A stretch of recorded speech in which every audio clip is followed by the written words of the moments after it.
Tekom včerajšnjega dne sva z ministrom imela pogovor na 4 oči, ki se nadaljeval tudi tekom današnjega dne. Skozi najin pogovor, ki je bil korektni in profesionalen, sva se dotaknila nekako videnja ali pa prihodnosti, kako si predstavljamo dva vodenja slovenske policije iz različnih vidikov, tako vsebinskih, organizacijskih, kot tudi ostalih.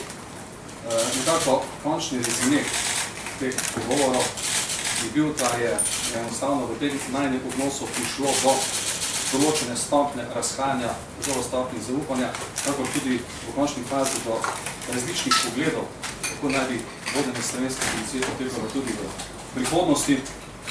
In v bistvu na podlagi vseh teh razlogov sem jaz tekom današnjega dne podal odstopno izjavo ministru in ga nekako seznanil, da odstopam z položaja generalnega direktorja z 1. oktobrom letošnjega leta.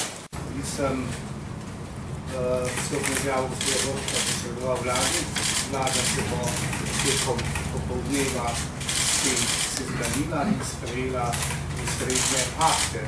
Je do 1.10. generalni direktor policije gospod Borček s polnimi pooblastili, naprej pa bomo odločali v skladu z zakonom. Skratka, kje so bila bolj razhajana, bolj v smislu vodenja, reorganizacije ali bolj v smislu dela operative? Definitivno tukaj operativno nima nobene vzročne zveze z to odločitvijo. Gre za razhajanja, ki se nanaša neposredno na vodenje, se pravi strateški menedžment vodenja policije.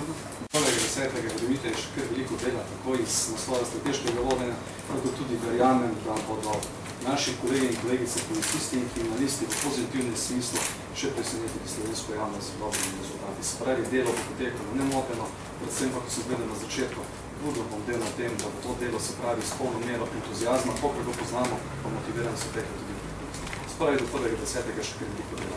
Slovenska policija mora ostati avtonomna, samostojna in neodvisna.